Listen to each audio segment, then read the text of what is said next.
毎日猫問。第28問。猫に生の魚を頻繁に与えるとどのような問題が生じる可能性がありますか？ A、ビタミン B1、チアミンの欠乏。B、オメガ3脂肪酸の過剰摂取。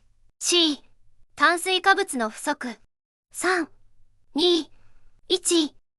正解。